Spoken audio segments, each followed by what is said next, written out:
Y una cita más, un momento más especial para estar con todos ustedes y compartir tantos escenarios, compartir tantos momentos geniales que tenemos en esta cita que se llama Pandemia Misterio, en su programa de Nocturna RCN a nivel nacional en nuestra cadena RCN Radio.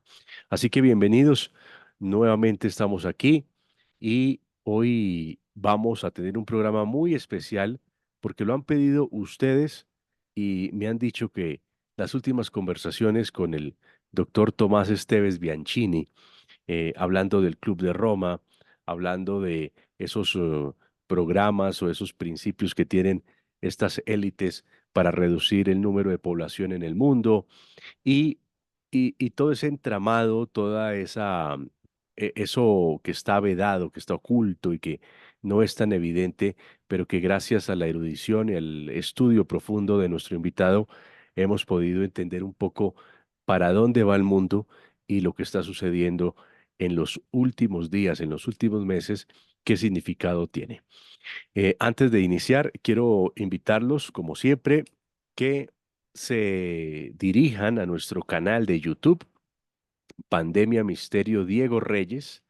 Pandemia Misterio Diego Reyes, búsquenos en YouTube, síganos esta transmisión, también esta emisión simultánea.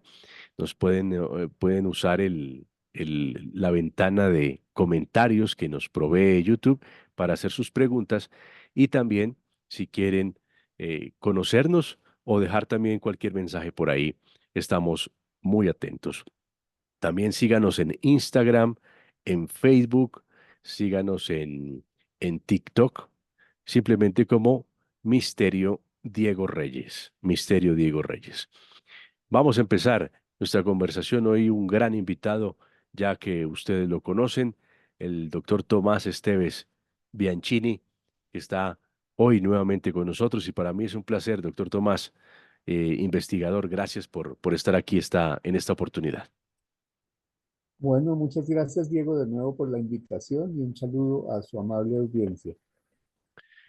Bueno, hemos hablado ya, hemos hecho un recorrido interesante sobre varios elementos, hablando principalmente sobre esos planes de la élite globalista y los fines que tiene para nuestro presente y futuro cercano y cómo nos han venido moldeando desde los últimos 50 años.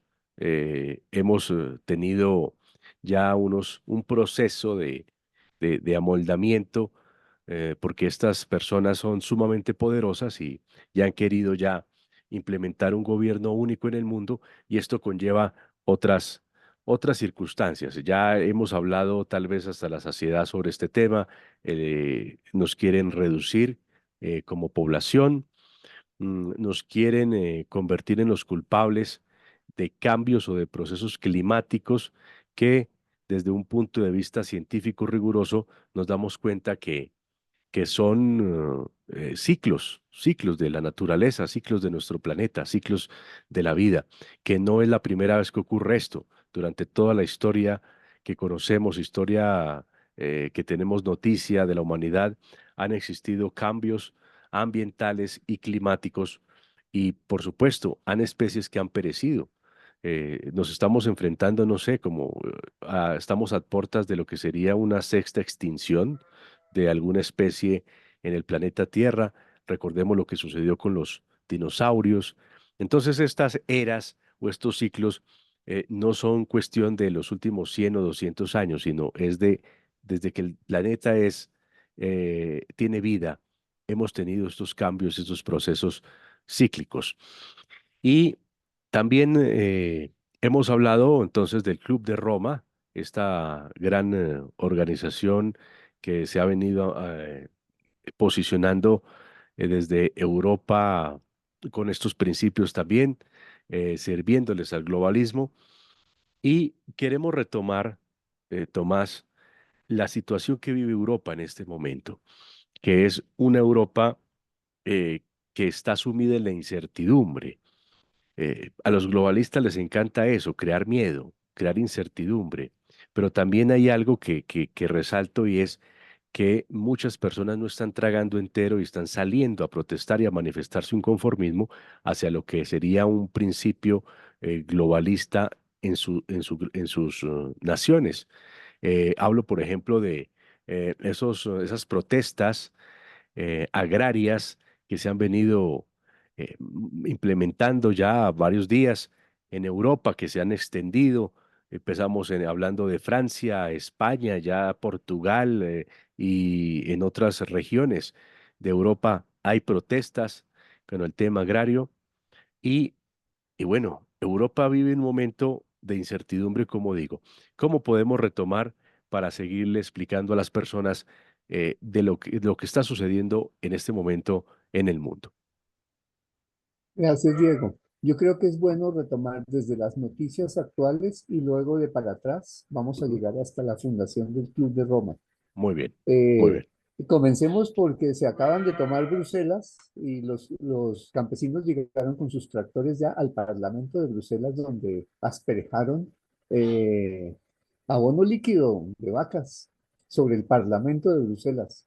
No hay forma de trancar a un agricultor ofendido porque van con sus zapadoras, con sus retroexcavadoras, empujando carros de policía y barricadas y detrás vienen ya los demás tractoristas.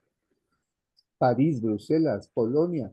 Esto no lleva días, lleva meses. Desde Ujú. octubre comenzó el movimiento. Ahí lo Y parece que importante, no va a parar, no va a cesar pronto, ¿no?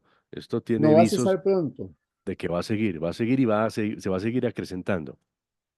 porque la Agenda 2030 dice, no tendrás nada y serás Y serás feliz. feliz. ¿Mm? Ahora, mientras estaba en el pleno de las protestas, este Macron en Francia acaba de sacar una ley donde si tú compartes algún WhatsApp, video, opinión en contra de eso que pasó en el año 2020 con las agujitas, en contra de las agujitas. Si compartes algún video en contra de la tesis oficialista del cambio climático, puede llevar desde 5 años de cárcel hasta multas absolutamente impagables. O Claro, sea, porque la eh, libertad de prensa va a desaparecer, no, y la libertad de expresión. de Y, expresión. y las personas, y esto es lo gravísimo, lo que quiero que tengamos conciencia, las personas que nos han seguido muy de cerca, es que esto es un cerco que se va cerrando cada vez más, se va achicando, y en cada proceso de achicamiento nos va quitando Una libertad, una libertad. Entonces, sí. libertad de locomoción, libertad de expresión, nos quieren moldear también a llevarnos al extremo de decirnos qué debemos comer. Y eso también en parte es la razón por la cual los campesinos están protestando en Europa, porque entiendo que hay un problema también con las semillas, semillas que ellos guardan, han preservado desde sus ancestros, semillas muy buenas de trigo, de cebada, y ahora el gobierno les dice, no, esas semillas no, son estas. Y entonces, estas otras semillas, si bien son alteradas genéticamente, bueno, no sabemos, pero lo cierto es que los productos que salen de estas nuevas cosechas, de estas semillas que entregarían los gobiernos, ¿qué, qué nos harían en nuestro cuerpo, por ejemplo, Tomás? Son muchas cosas que uno tiene en la cabeza y uno se pregunta, ¿no? No, no tengo una posición exactamente contra lo transgénico, porque, por ejemplo, si a un arroz le logran pegar la vitamina D y tenemos un arroz anaranjado o golden rice que tiene la vitamina D, salvaríamos a millones de personas de hambrunas. Pero el problema es cómo manipulan a los transgénicos. Por ejemplo, esas semillas que tú dices, si un campesino guarda un maíz transgénico de Norteamérica y siembra la siguiente generación, el embrión se suicida. Tiene un virus letal, tiene un gene suicida que mata la semilla. O sea, guardas una mazorca en el zarzo de tu casa para que se seque y ya no nace. Ellos lo que quieren es quedarse con las patentes de lo que la humanidad ha demorado 10 milenios evolucionando cada Mm. raza que le pertenecen es a la humanidad. Entonces, no es un discurso contra lo transgénico, sino un Correcto, discurso contra la manipulación. correcto, Y correcto. básicamente lo que ellos quieren es quedarse con la producción de todo, y ahí es donde viene el tema de la carne artificial y Sí. la guerra contra el ganado. Bueno, entonces, Tomás, nos estabas comentando cómo entonces ya hay una nueva afrenta a la libertad de expresión, en este caso en Francia, donde te pueden meter preso hasta 5 años si uno tiene una publicación denunciando algo de todo esto que hemos venido hablando y que no les interesa que se conozca, ¿no? Sí, exactamente. Ahora, mientras tanto, estaban en Bruselas los agricultores protestando. Eh, Acaban de aprobar una ley en el Parlamento Europeo, los eurodiputados, que se llama Ley de Restauración de la Naturaleza. Según esa ley, para el año 2030 ya el 20% de las tierras deben haber sido confiscadas. Para el año 40 el 60% y para el año 50 el 80%. La Unión Europea es un proyecto de corte planificación centralizada, de corte estalinista. No tendrás nada y serás feliz. Uno de los parámetros de medición es que si la diversidad de tus mariposas del campo de cultivo está disminuyendo, le decomisan la finca, la confiscan. Afortunadamente los colombianos somos tan creativos, aquí nunca va a llegar una ley de esas porque Sí. tenemos tal biodiversidad que inmediatamente aparece un negocito, le vendo mariposas para que pase la prueba. Claro, no, y afortunadamente también aquí tenemos tantos pisos térmicos, tierras tan fértiles, pero eso también nos acarrea otro problema, Tomás, porque aquí nosotros nos han calificado lo que es Suramérica principalmente como la gran despensa del mundo, porque aquí tenemos una gran variedad, como digo, de climas, de terrenos que ayudan mucho para la agricultura y eso hace también que estos poderosos nos miren con cierto deseo y, Envidia, y envidia, ¿no? sí, Mm. sí, porque no nos dejamos aquí controlar tan fácilmente. Entonces, volviendo a, Uno controla a otro, en este caso a este nivel, con dos mecanismos, con hambre y con miedo. y con Y, miedo. y tú tienes estos dos mecanismos y tienes casi controlado en un 90% a la población. Entonces, me dices que aquí es difícil porque aquí tenemos comida, afortunadamente. Pero sí está la agenda de destrucción de las economías de estos países, porque destruyendo las clases medias se destruye la libertad y ya viene en compensación el salario mínimo universal, que lo cual significa una tarjetita con dinero inteligente. Opinaste mal y inmediatamente tus puntos desaparecen. Simplemente te acaban de bloquear la tarjeta. Es lo que sucede en China. Sí, un- entonces, por puntuación. Según tus puntos, tú puedes obtener algo, comprar algo, viajar, si deseas trasladarte a algún lugar, adquirir, hacer una compra, pero todo tiene que estar revisado por el sistema y hay unos puntos que le van dando si uno se porta bien, si uno no se porta tan bien, les quitan, le restan, le bloquean y, y bueno, y ahí ya seríamos prácticamente marionetas. exacto. Entonces, volviendo a los agricultores europeos, el proyecto de la Unión Europea es un proyecto iniciado por los europeístas o es un proyecto globalista, es un primer experimento de globalización. Yo no me opongo a la globalización cuando es libre mercado, el derecho de los humanos a viajar, a intercambiar libremente, tanto mercancías como ideas. Pero el globalismo en sí es venenoso porque es planificación centralizada como no la soñó, sino quizás Stalin o Mao Zedong o Hitler. Es decir, es un proyecto de planificación centralizado y gobierno único mundial. La Unión Europea es el primer experimento y de hecho lo que los agricultores tienen que tener en cuenta ahorita es que no le pidan cosas al Estado, no, no más subsidios, no más aranceles contra la competencia, no más apoyo artificial. lo que necesitan es despertarse y ir contra la ONU, abiertamente contra la Agenda 2030 y contra el proyecto globalista llamado Foro Económico de Davos, del señor Correcto. Klaus Schwab. Y, y nuestro invitado Tomás Esteves acaba de decir algo importantísimo que no es muy mediático aún, y es el tema de la confiscación de tierras, porque, y tengamos presente esto, se va a empezar a hablar en el mundo sobre restauración de la naturaleza.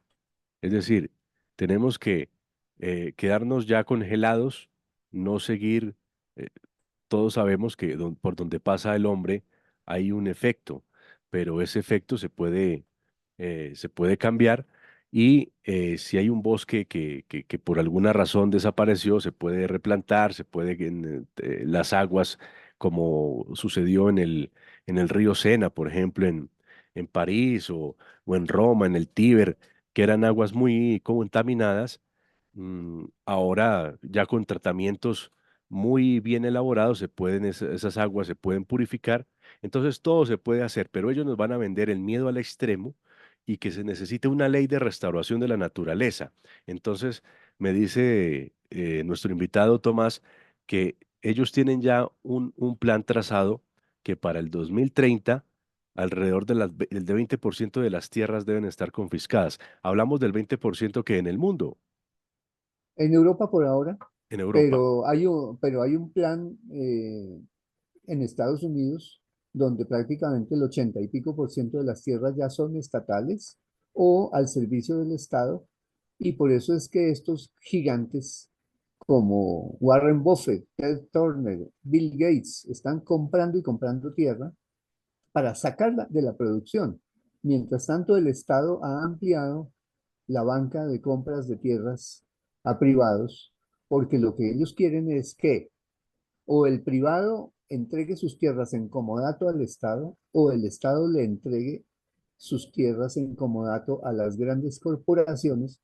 Por ejemplo, en España ya van a inaugurar una granja de insectos que va a producir 100.000 toneladas anuales de moscas. Mm, Y bueno, mm, por ahora nos dicen, no se preocupen, que esas moscas es para hacer harina, para hacer concentrados para la acuacultura o de pronto las gallinas. Mentira, mm. porque ya están haciendo degustaciones de cucaracha y leche de cucaracha en supermercados de Francia y le llegan a los niños con galletitas de cucaracha para que los niños se vayan acostumbrando.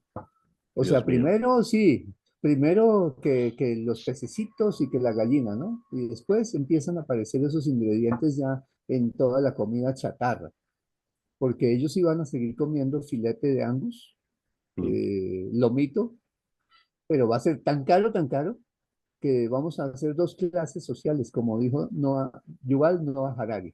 No habrá dos clases sociales, habrá dos especies: los enchufados, los de la élite, y los inútiles, palabras de él. Y él es el asesor del Foro Económico Mundial. claro, increíble. Usted habla de los enchufados, Tomás. Eh, hablemos un poco, ya que llegamos a este punto, sobre esta historia del ambientalismo, de esta religión climática, fanática, que se ha venido implementando en el mundo y que de ahí salen muchas políticas que nos afectan directamente a nosotros.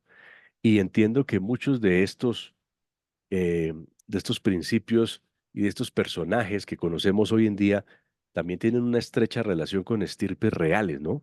Con grandes, con la nobleza, esa nobleza que se ha venido mimetizando en Europa desde la caída del Imperio Romano, como veníamos hablando.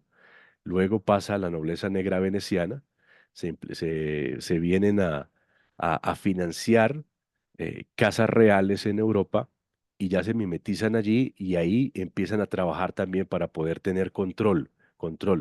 Entonces, por dónde seguimos para hablar de este tema tan interesante, Tomás? Claro, ellos se mimetizan porque es tanta la endogamia que todos terminan siendo primos. Como tú lo decías en el programa pasado, los alemanes, las casas reales alemanas, los Battenberg se convirtieron en los Mountbatten, Ujú. O sea, todos son primos, o sea, ahí hay una endogamia terrible. Y el Felipe, el padre del actual rey Carlos, Mm. decía, yo quiero reencarnar, cuando muera voy a pedir reencarnar en un virus bien letal para acabar con la humanidad. Y el rey Carlos no dice cosas menos graves. Él es el fundador de la WWF, entidad que en África causa matanzas de los Baka. Los Baka es el nombre B larga y K de los que llamamos pigmeos. La palabra pigmeo es una palabra un poco despectiva, pero los pueblos Baka del Congo son pueblos muy pequeñitos, seres humanos de 1,20. Los están exterminando para liberar, comillas, liberar tierras para parques nacionales. Mentira, el pretexto conservacionista, hay, hay muchas páginas en internet donde están interpuestas estas denuncias. Y estas entidades, empecemos por Edwin Ray Lancaster, Sir Edwin Ray Lancaster, escocés, emparentado con las castas reales inglesas. Todos estos personajes vienen de estirpes de nobleza negra veneciana, nobleza negra angloamericana, la Compañía de las Indias Orientales, que es la que comienza con el mercado de los esclavos en los siglos XVI y XVII. Tengamos en cuenta que Thomas Malthus, que ha sido nuestro personaje en estos últimos tres programas, el malthusianismo, la ideología del malthusianismo. Tomás Malthus era el asesor económico de la Compañía de las Indias Occidentales, o sea, los que traficaban con seres humanos, los cazaban como animales en África, los llevaban hacinados en barcos a Norteamérica. Hasta hace poquito, el papá del actual rey, para entonces era niño, el abuelo tenía un zoológico con seres humanos. A pleno comienzo del siglo XX todavía existía un zoológico donde había seres humanos encerrados, por ejemplo, un ejemplar de bosquimano, un ejemplar de, de- de aborigen australiano, en rejas, o sea, así nos ven ellos, nos ven Sí, como sí, animales. como un zoológico, ir a mirar esta especie de un mono, o este venado, o después pasar y ver un cocodrilo, así nos ven, ¿no? Ellos, Entonces, yo me aprendí, Tomás, que no existen razas, sino que existen etnias, etnias, pueblos, y la que única raza que existe es la raza humana, pero claro. ellos no nos ven así, ¿no? No, si hay una imagen en YouTube que se puede conseguir que es algún personaje de estos, porque esos son años posguerra apenas, por ahí 45, 50. Una de estas princesas de Inglaterra sale a la puerta de un palacio de esos en la India, no sé quién es el personaje, y le tira migajas, como cuando uno sale y le da su maicito a las gallinas, tira migajas de sobras de la cocina a niños hindúes de la hambruna y las tira al piso y los niñitos semidesnudos recogiendo del piso, como si fueran gallinitas. Así nos ven estos señores. Entonces, volviendo a estas estirpes reales, Sir Alexander King es el que funda el Club de Roma, junto con Aurelio Peccei, el CEO, el fundador de la Fiat. Ellos fundan el Club de Roma, pero ¿quién los financia? Rockefeller, los Rockefeller. Y los Rockefeller sacan un libro llamado Los Límites de Crecimiento, que es básicamente propaganda stalinista. ¿Por qué? Un libro compite en el libre mercado y se gana el título de bestseller es porque es muy bueno. Pero este es un libro que salió 30 millones de ejemplares de obligada lectura para las universidades de todo el planeta, como en 20 idiomas. Eso no es un bestseller, eso es propaganda stalinista. Ese libro a mí me tocó estudiarlo en ecología en la universidad y es un libro totalmente pseudocientífico donde modelan los recursos a 20, 50, 100 años y nos dicen, este libro es de 1968, nos dicen que para el año 85 ya habría una hambruna mundial que causaría cientos de millones de muertos y guerras civiles por todo el planeta. Todo mentira. Nada de eso sucedió. Y después sacan límites de crecimiento 20 años después, límites de crecimiento 40 años después, y siguen reforzando. Entonces, hoy día, el sucesor de este señor Dennis Meadows, escrito por Dennis Meadows, se puede decir que es un señor llamado Paul Ehrlich, que ya tiene 90 y pico de años, después de su libro llamado The Population Bomb, la bomba poblacional, la bomba P. Ese libro fue famosísimo en el año 68. Paul Ehrlich decía que para el año 85 ya estaríamos matándonos unos a otros por la sobrepoblación. El problema del mundo era bebés. Bueno, pues Paul Ehrlich es el que dice, voy a citar una frase literal de Paul Ehrlich: yo soy un ambientalista reconocido mundialmente, por lo tanto yo decido lo que debe comer y no comer las personas. Paul Ehrlich trabaja junto con John Holdren. John Holdren ha sido el asesor científico de las administraciones de los Clinton y los Obamas.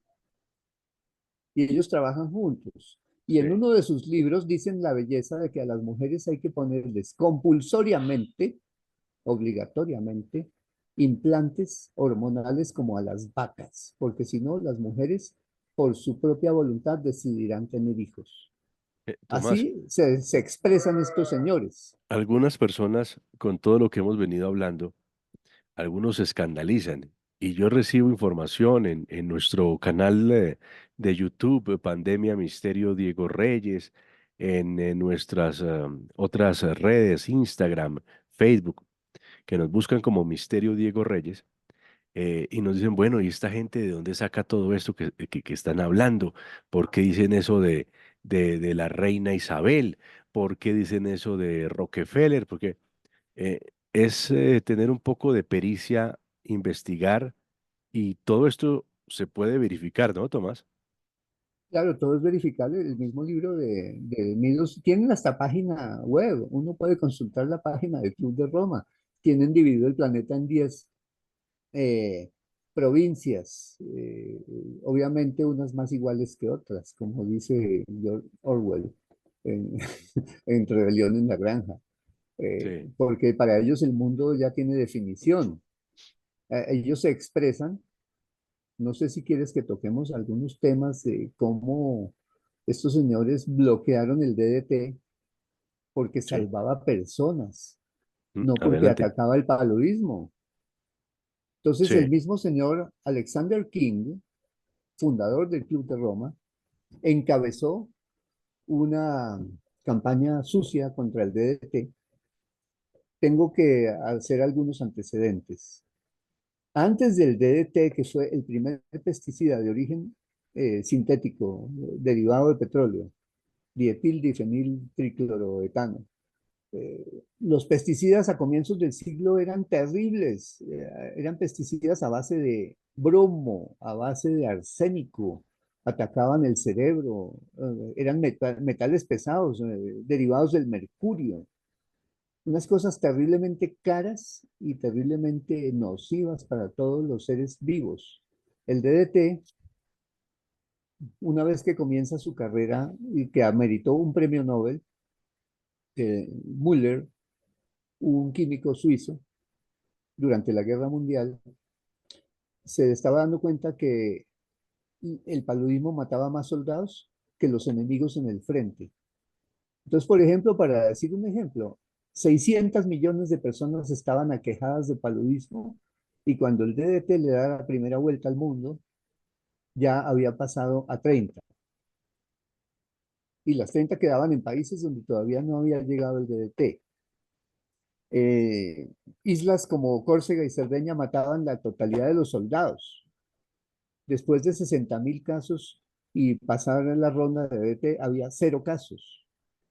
Es decir, el DDT estaba salvando personas a una tasa mayor que la de los antibióticos. Ahora, se inventaron dos cuentazos que resultaron ser absolutamente falsos. Brian Sussman recoge toda la historia del DDT en un magnífico libro, pero hay más de 5 libros. A propósito de fuentes, todo esto está documentado. Wilhelm Elizabeth, Toxic Terror, hace una magnífica historia del DDT.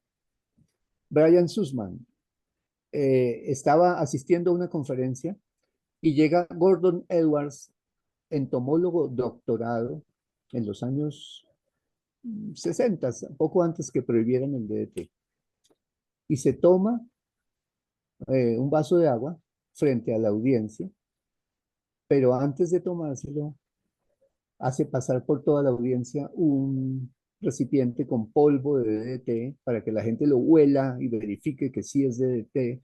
Le echa una cucharada sopera, la revuelve y se lo toma. Él siguió repitiendo su conferencia por todo el mundo y este señor Gordon Edwards, el entomólogo que defendía el DDT, entomólogo es el que estudia los insectos y el DDT mata insectos, murió a los 95 años en un accidente de alpinismo escalando una montaña. Gordon Edwards no murió ni de cáncer, ni de hígado, murió en un accidente escalando a los 95. Este era el que se tomaba el DDT. Entonces, Increíble. entonces, ¿por qué lo persiguieron? Voy a citar algunas frases. Por ejemplo, Latmon Cole, el líder ambientalista de los Estados Unidos, dijo, el DDT, mejor dicho, el paludismo, es la mejor manera de deshacerse de esa gente. Esa gente se refiere al tercer mundo. Y William Ruckelshaus, cabeza física del que prohibió el DDT a nivel mundial, director de la EPA, Environmental Agency, la Agencia Ambiental de los Estados Unidos, William Ruckelshaus dijo, afortunadamente logramos prohibir el DDT porque el paludismo es la mejor manera de deshacerse de estas personas. O sea, lo dicen Mm. abiertamente. Tomás, me llama mucho la atención y la respuesta tal vez es lógica y yo la sé, pero quisiera que me hablara un poco sobre por qué muchos de estos poderes, de estas élites de las que tanto hemos hablado y que tienen ese fin muy bien fijado para el mundo, coquetean, cohonestan y comparten tantos principios, por ejemplo, de los sistemas comunistas. Eh, Es muy sencillo de entender. sí, Por ejemplo, puedo contar la historia de Al Gore ahí. No sé si metamos de una vez personajes. sí, adelante, adelante, Tomás, sin problema. Estos personajes poderosos les queda mucho más fácil. Por ejemplo, los Rockefeller, dueños del petróleo, les queda mucho más fácil negociar con un solo villano autoritario y dictador. Por ejemplo, una sola reunión con el actual premier de la China, o sí, una sola reunión y ya tienen la concesión, ya tienen el negocio y ya tienen todo listo. En cambio, si hay democracia, tienen que negociar con parlamentos, senadores, diputados, gabinetes, convencer a pueblos enteros. Eso no les queda fácil. Entonces está Anthony Sutton, el gran historiador anglo-norteamericano, el mejor historiador del siglo XX, su famosa trilogía. En la primera de la trilogía se llama Wall Street y los bolcheviques. Ese es un libro de más de 400 páginas. En ese libro, Anthony Sutton nos narra cómo los banqueros y los industriales financiaron a los bolcheviques. Y se desata la Primera Guerra Mundial y la Revolución Rusa, año 17, etc. Luego el segundo tomo se llama Wall Street y los nazis. Otra vez los mismos personajes estaban financiando nazis. Y luego está Wall Street y la reconstrucción en la época de Franklin Delano Roosevelt y cómo los banqueros ahora estaban invirtiendo en la reconstrucción de Europa, Plan Marshall y el gran negocio del mundo. Ellos siempre dividen para reinar. izquierda, derecha, comunismo, fascismo, y están financiando siempre ambos bandos. Entonces, volvamos al ejemplo, Al Gore. Al Gore es hijo de Albert Gore. Albert Gore era famosísimo porque era socio y mano derecha de Armand Hammer. Armand Hammer fue un ruso expatriado que llegó a comienzos de siglo a Estados Unidos cuando tenía apenas 16 años, estudia medicina y hace su primera fortuna haciendo clínicas piratas de YouTube Friendly, determinación del embarazo. Se convierte en médico y después invierte toda esa fortuna en petróleo y se convierte en CEO y fundador de la Oxy, Occidental Petroleum. Arm, él tenía un nombre ruso, no lo recuerdo, pero él se pone el nombre norteamericano de Armand Hammer. Si ustedes componen ese nombre, encuentra que es Arm and Hammer, brazo y martillo. Es el símbolo del Partido Socialista de los Trabajadores de Estados Unidos que él ayudó a fundar y él mismo creó el escudo con su propio apellido. Entonces, él se aprovecha de su amistad íntima con Lenin y aprovecha las hambrunas del 22 y después la hambruna del 33 en Rusia y empieza a llevar trigo norteamericano para traer a cambio asbesto, una de las sustancias más letales de Rusia a Norteamérica, y crea minas de diferentes, bueno, empieza a manipular todo el mercado del asbesto, del cual hace socio al padre de Al Gore. O sea que su fortuna viene del petróleo y del asbesto.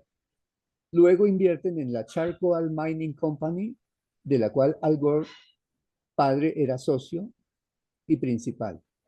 O sea que eran mineros de petróleo, carbón, asbesto y manipulaban, hacían fortuna mientras el pueblo ruso moría de hambre, negociando con los criminales del estalinismo. Entonces Al Gore empieza a reunirse en secreto desde el año 87, faltando 2 años para la caída del Imperio Soviético. Y Gorbachev crea el libro llamado Carta a la Tierra y luego crea el Consejo de la Tierra. Y a partir de entonces, Al Gore se convierte en el representante de todo este ambientalismo, que no es otra cosa que el comunismo que viene de su padre y de Armand Hammer. O sea, y después ahora, como es el dueño de los bonos de carbono, él invierte en una empresa petrolera de él, de la cual era socio con Rajendra Pachauri, el que era CEO o jefe de el panel internacional del cambio climático, ganadores del premio Nobel con Rajendra Pachauri y negociando con petróleo, el que le quieren prohibir al resto de los países. Sí. Hipocresía total. Como Colombia, que dice que ya no va a explorar más, que no va a dar más licencias para exploración de petróleo en el territorio colombiano, pero vamos a comprarle gas a nuestro vecino de Venezuela. Entonces no sé si La es que misma. allá, no sé si es que allá lo van a sacar, lo extraen de una manera distinta o tienen una tecnología que no afecta en nada el ecosistema. Eh, bueno, usted lo ha dicho, la hipocresía, ¿no, Tomás? Es que Colombia le aporta el 0,4% de carbono por quema de combustibles fósiles al porcentaje que se le atribuye al mundo. Pero resulta que el 96% del incremento de gas carbónico es por causas naturales. Mm. Entonces, 4% de 0,4% nos viene dando 0,0100116. O sea, un 10 milésimo. Le estamos aportando un 10 milésimo al gas carbónico Mm. mundial. Y China produce el 33%, un tercio del gas carbónico mundial. O sea que quemado allá no calienta el planeta, pero quemado aquí sí. Básicamente, como no es el gas carbónico, sino es el sol el que manda, lo hemos dicho en las charlas anteriores, pero lo repito para los oyentes que hayan llegado a este tercer programa, no es el gas carbónico, es el sol. El sol ordena a través de sus ciclos naturales. El océano se calienta un poquito y emite gas carbónico.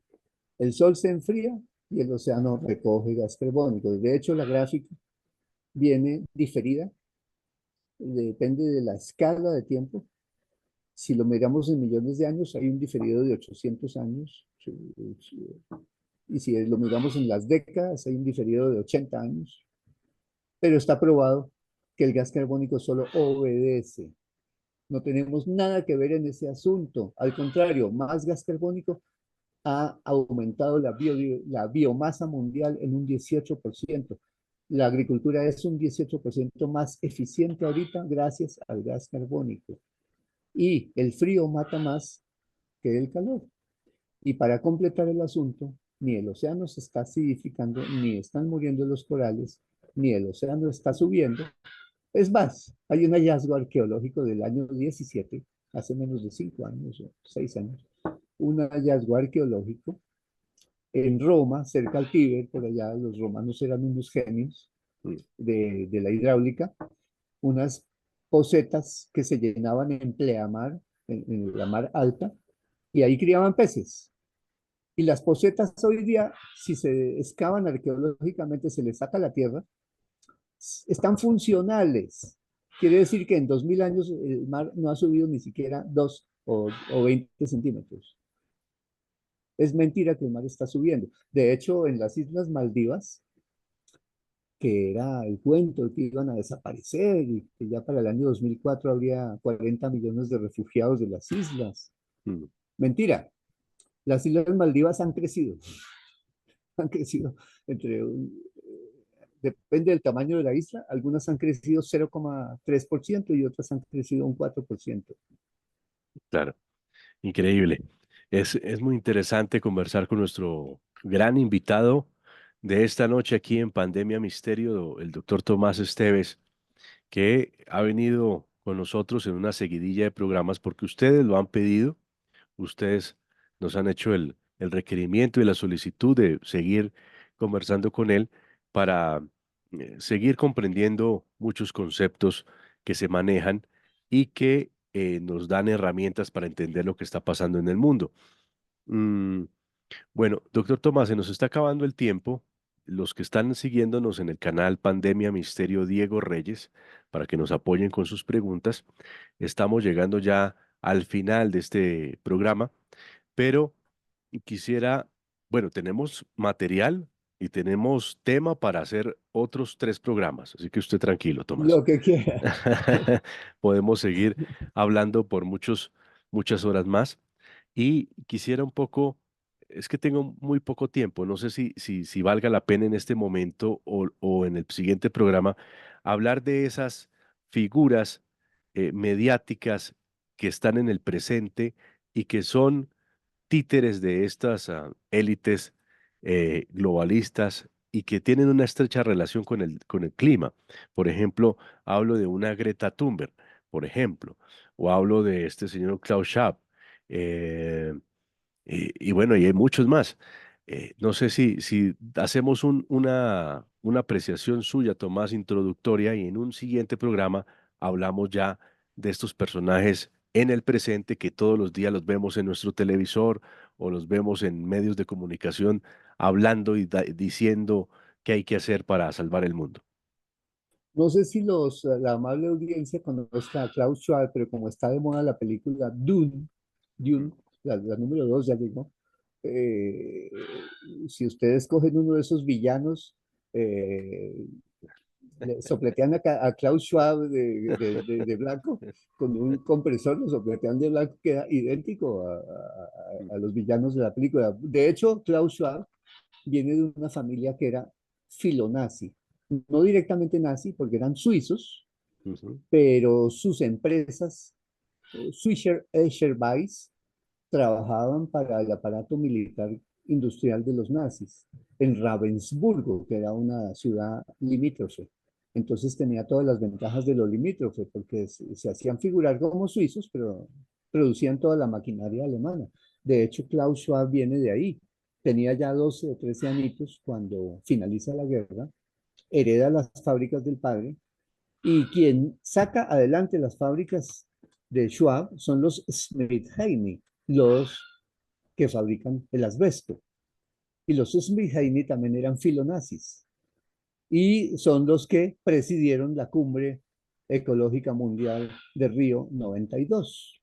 Oh, Ujú. casualidad. Tenemos nazis por todos lados, nos llegan por todos lados. O sea, la- esos son apenas unos anticipos porque el tema daría para mucho más largo. Y hoy, pues, es el presidente del Foro Económico Mundial, un organismo muy importante y del cual, pues, muchas de las cosas, reformas tributarias y todo esto, tienen relación con varios lineamientos que ellos tienen para nuestras naciones, para nuestros países. Termino con dos notas al margen. En la fábrica de Ravensburgo de la familia Schwab, se estaba construyendo la bomba atómica nazi. Ujú. Sí, Y así como una curiosidad, cuando Klaus Schwab sale, no desde el Foro Económico, sino desde su oficina privada, siempre tiene a su derecha un busto de Lenin. Solamente les dejo esa inquietud. sí. Mm. Bueno, don Tomás Esteves Bianchini, su libro, un libro donde condensa muchas de estas cosas que usted muy bien nos ha venido explicando, un libro muy interesante y que ustedes lo están viendo aquí en el canal Pandemia Misterio Diego Reyes. ¿Cómo lo pueden adquirir? Tienen que comunicarse con usted, pero si quiere demos un correo electrónico y también un teléfono móvil para las personas que quieran tener información y ampliar este tema, estos temas. Tomás. Bueno, el libro se llama No, el mundo no se acaba y no eres culpable. Para los que estén interesados, mi correo es tomás.esteves, de pequeña y z, @gmail.com, que queda colgado en el comentario del YouTube. Sí, así es. Y si acaso un teléfono a través del cual se pueden comunicar por WhatsApp, 318-520-1728, a través de WhatsApp, para no estar yo contestando llamadas, sino más bien atendiendo por escrito. Y eh, ahí podemos buscar o una cuenta Bueno, sin de embargo, consignación si o un alguien lo Nequi. llama, sin embargo, si alguien lo llama, pues usted también Contesto. contesta. Sí. Sí, sí. Es para Bueno, entonces, repitamos el teléfono 318-520-1728 y el y correo. el correo, y yo tengo una cuenta bancaria y tengo también un Nequi. Entonces podemos comunicarnos para quienes estén interesados. El libro llega en 2 o 3 días, vale Ujú. 65.000. Perfecto. Don Tomás Esteves Bianchini, nuestro invitado, ha sido un placer y le agradezco mucho estos minutos y seguiremos ampliando estos temas y estos espacios de conversación para hablar de esta temática que tanto interés ha despertado en la audiencia. Muchas gracias.